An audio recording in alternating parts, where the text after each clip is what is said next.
Hello and welcome to The Big Picture. As the election scenario in the country hots up, political discourse is also heating up. The anointment of Narendra Modi as the prime ministerial candidate by the BJP and the high-profile campaign he has undertaken across the country has put the spotlight on him. Consequently, every word, idea and issue he raises is being closely monitored, analyzed and discussed. Similarly, the campaign of the Congress party's leading campaigner Rahul Gandhi has also received similar focus. Meanwhile, the leaders of the non-Congress and non-BJP parties are also coming into focus. Janata Dal U leader and Bihar Chief Minister Nitish Kumar set the ball rolling for these parties with his trenchant criticism of Narendra Modi yesterday. More importantly, his focus on communalism and even fascism seems to have laid the ground for the future political discourse until the next year elections. So what can we expect in the coming days, weeks and months? What will be the nature of political discourse? Is this going to be the most divisive discourse we have seen? How will it impact the country politically, socially and electorally? We will discuss all this today with an eminent panel of guests. I have with me Prof. Shiv Vishwanathan, an eminent sociologist and professor at the OP Jindal University, Sonepat, Seshadri Chari, BJP leader and former editor of the Organiser Weekly, and Vinod Sharma, political editor of the Hindustan Times. Welcome to all of you. Professor Shiv Vishwanathan, I would like to come to you first. You know, we have not had a discourse like this in this country for a very long time. For the first time, fascism has come back into focus. Communalism, of course, we have had discourse about communalism at various points of time in the history of Indian elections. But do you think what we are seeing now leading up to the elections in 2014, you think this is going to become the most divisive discourse?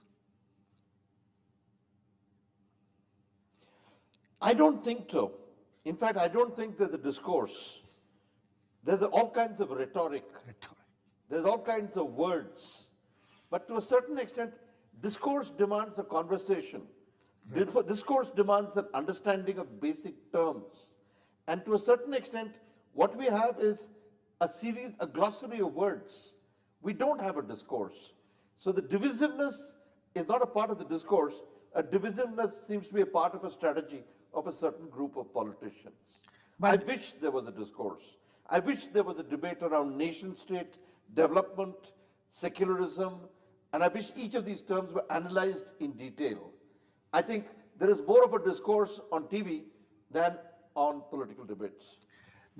What you say is very interesting, Professor Vishwanathan. My question is, you said that a particular group is, creating this kind of a divisive, if for convenience sake, let us call it a discourse.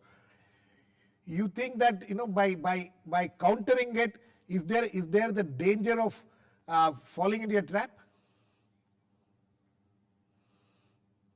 I don't see a debate. Name calling is not a debate. Blaming is not a debate.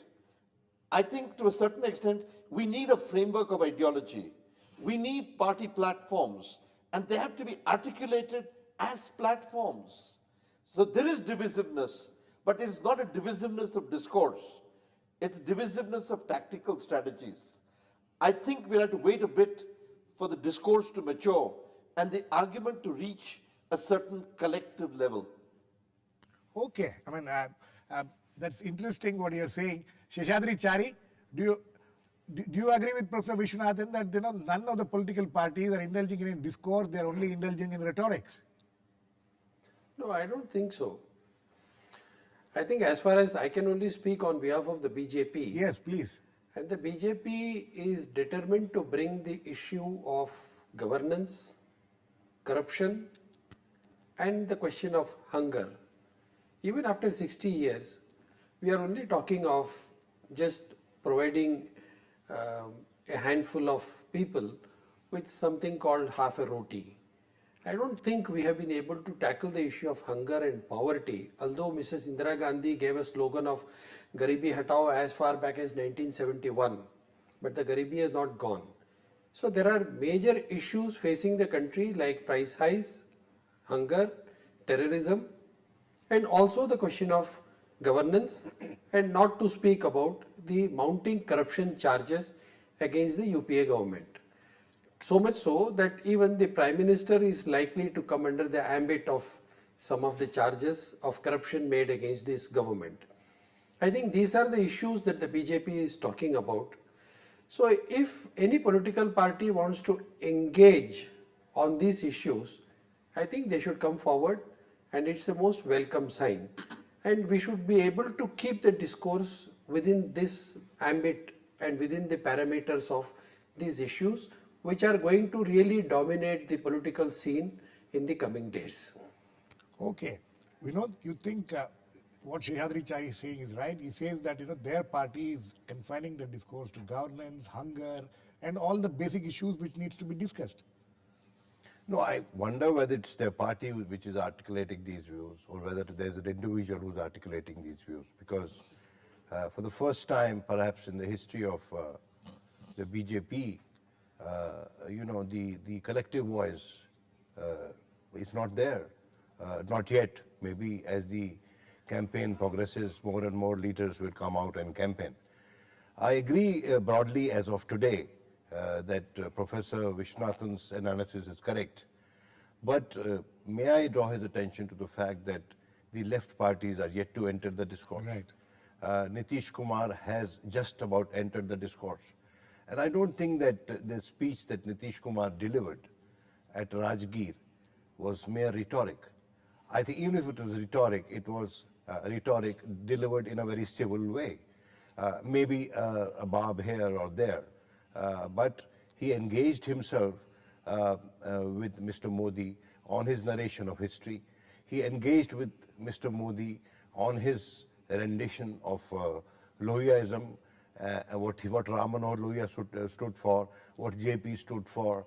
And I think that I'm only waiting for Mr. Modi's response to what Nitish has said.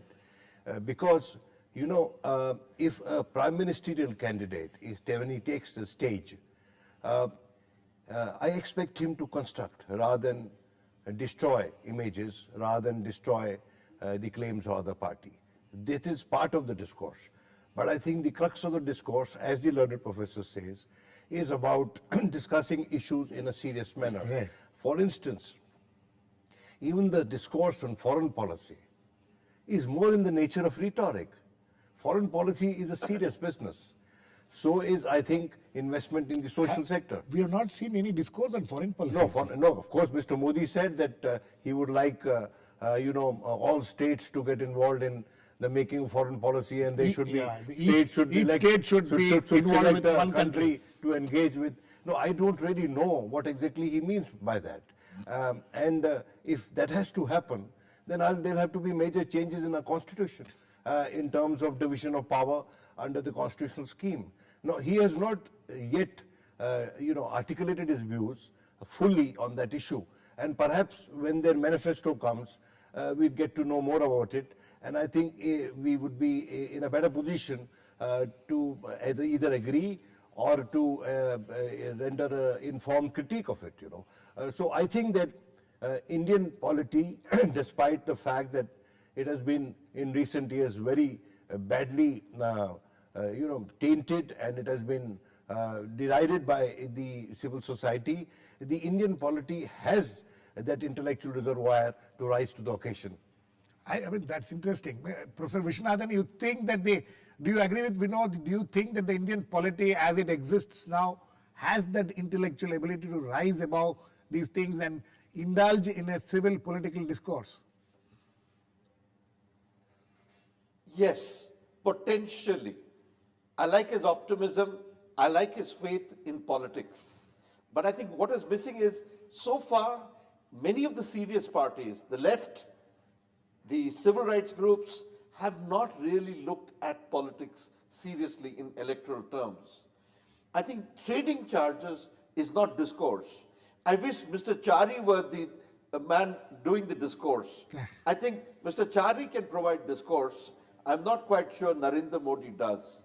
Because discourse needs conversation, discourse needs a certain examination, critical examination of each other's terms. I don't see it. But I think Vinod has an important point. I think India has the vocabulary, the capacity, the potential, the diversity for discourse. It's a pity it has not yet emerged. But maybe it's optimistic to wait. Okay, but it's optimistic to wait, and we should always be optimistic. That's fine.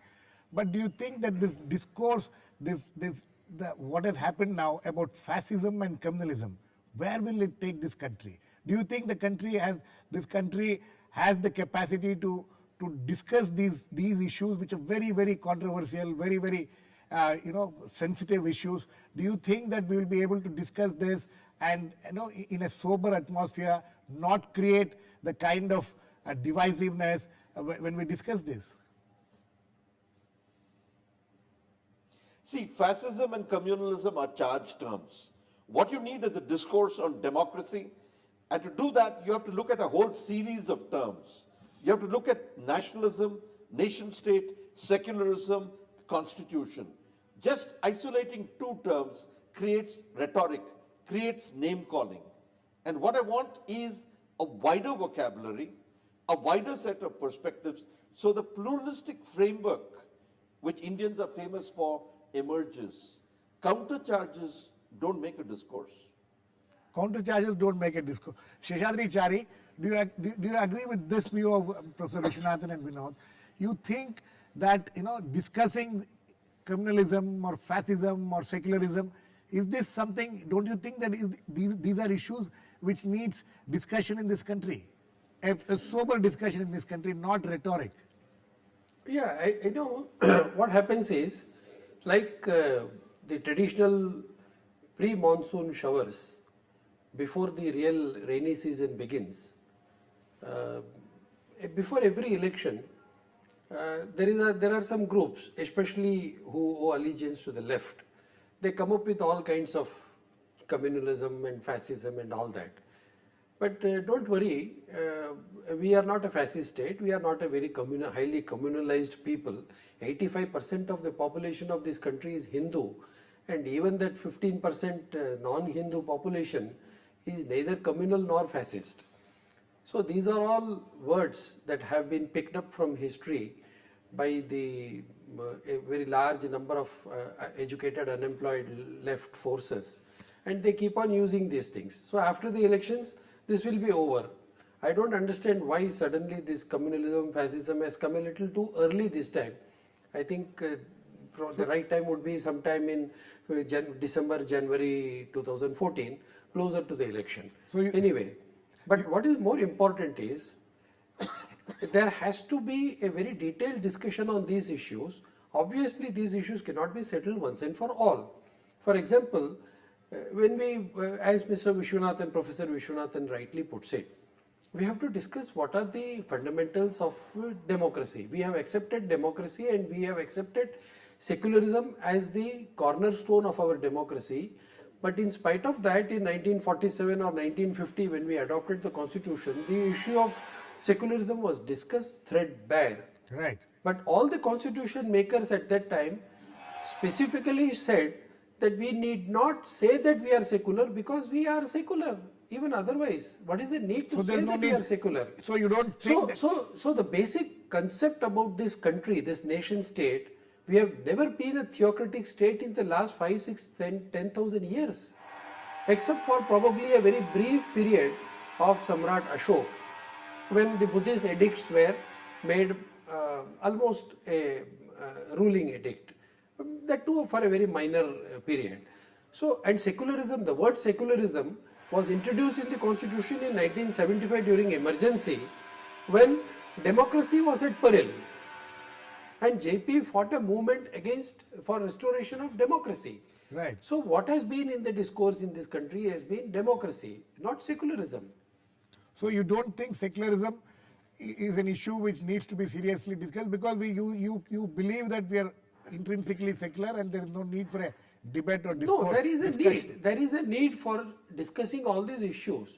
But what I'm afraid is, unlike some left parties or probably the JDU now for political convenience wants to make secularism an election issue, what is more important is these subjects could have been discussed in the last 5 years. Why only now? Why only now? Anyway, I think we are now joined by Professor Aditya Mukherjee of the Center for Historical Studies at the JNU. Welcome, Professor Mukherjee. Professor Mukherjee, before you came, we were discussing the issues of fascism, communism, all these things coming into the political discourse in this country. And when Professor Shiv Vishwanathan, who is there, he feels that there is no discourse, there is only rhetorics happening. And you think that issues like just now what Seshadri Chari is saying, issues of secularism, issues of communalism, fascism. Fascism is something which has been introduced into the political discourse in this country very recently. We have not had a discussion on fascism. You think this is something which is going to mold the political discourse in the coming weeks and months? I absolutely think so. I think, in fact, if it is not happening in that manner, we should make it into a discussion on that.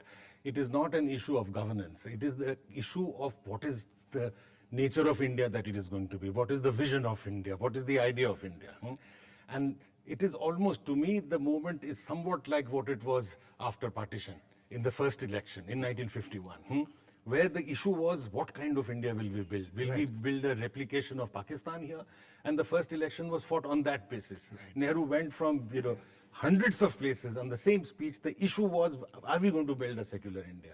That question has again come again, because not only is a party which was not part of this tradition of secularism and nationalism is a contender, but it's Narendra Modi, yes, with the legacy of Gujarat, who's a contender. So at the moment, I think the political discourse should be one where this is the central issue. Governance, there's that, you can have governance under Hitler, better governance, that is not the issue. The issue today is under what kind of system, under what kind of vision are we going to be proceeding into the next election? Okay, and one more question before I come to Vinod. You think history has taken a beating in all this discourse which is happening now? Absolutely. It has been not only taken a beating, it has been completely distorted. People who had nothing to do with the national movement are now telling you who should have been Prime Minister.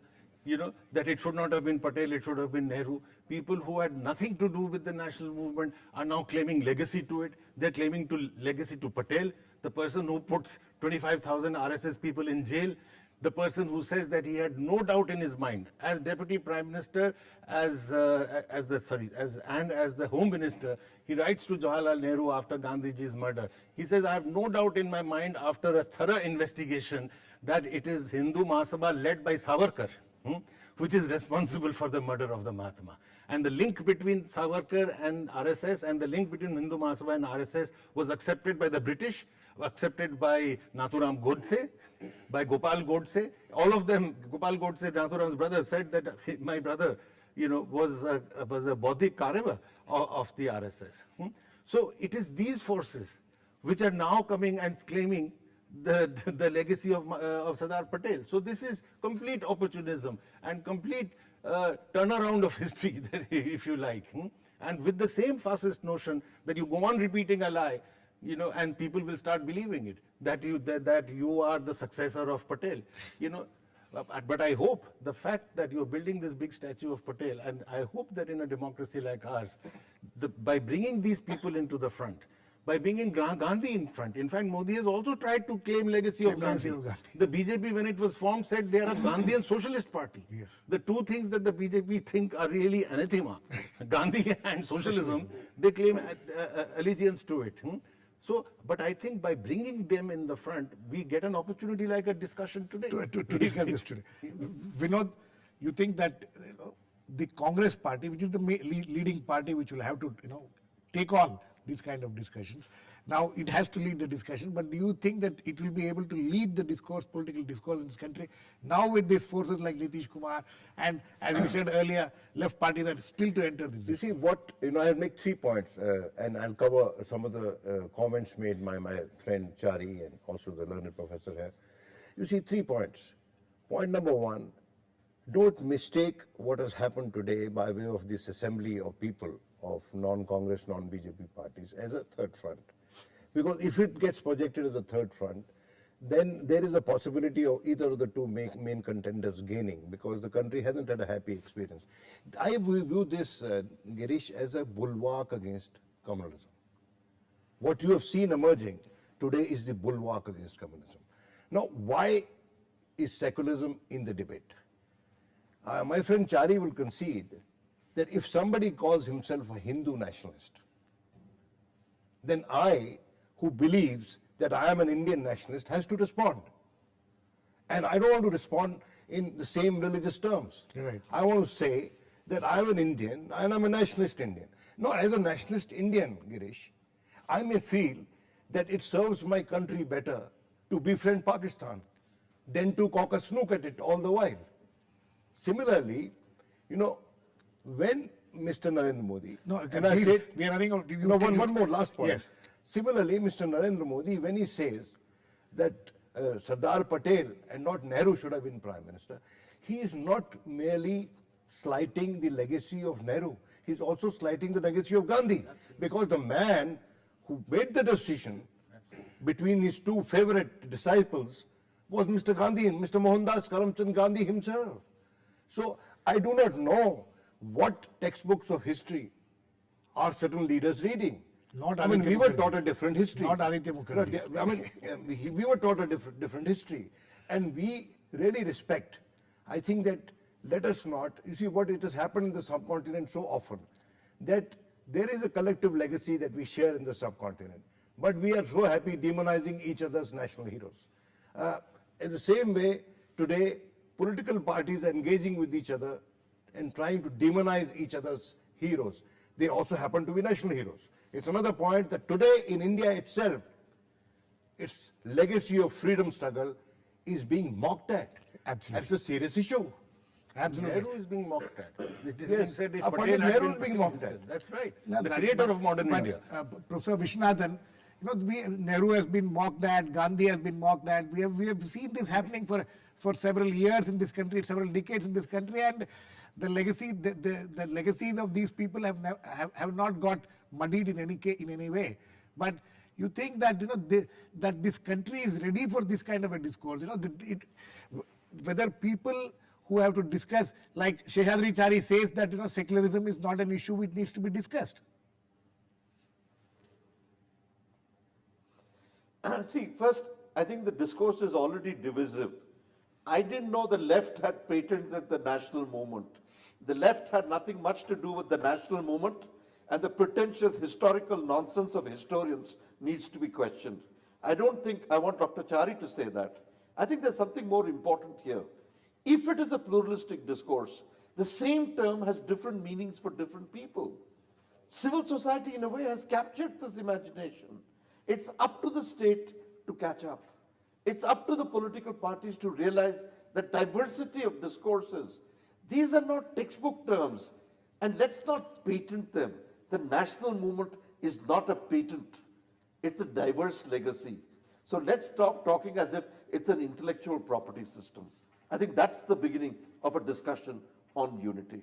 So you think that when Narendra Modi, as Vinod was pointing out, or Professor Aditya Mukherjee was pointing out, when not just Modi but the BJP, when it talks of Sardar Patel, when it talks of Gandhi, you think that these are things which we need to accept because these are not as you are saying that it is not they are not patented.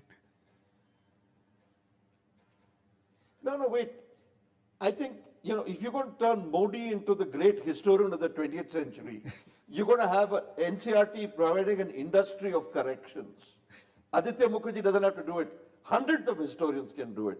Because Modi is a creation of myths. Modi is an ideologue. To turn him into a textbook historian a la Romila Thapa is, I think, quite foolish. I think you've got to take the fact that Modi is a wish list. He's a myth. He's a bit of history. He's a bit of anger about history. And I think you've got to take Modi in that sense. And take it in a stride. To an Eric Hobsbawm of India or I think it's absolutely ridiculous. Okay, Seshadri Chari, last words to you, because all the others have been talking about BJP and Modi. I think you need to get the last word. No, I think the discourse has already begun. I am very thankful to all other panelists.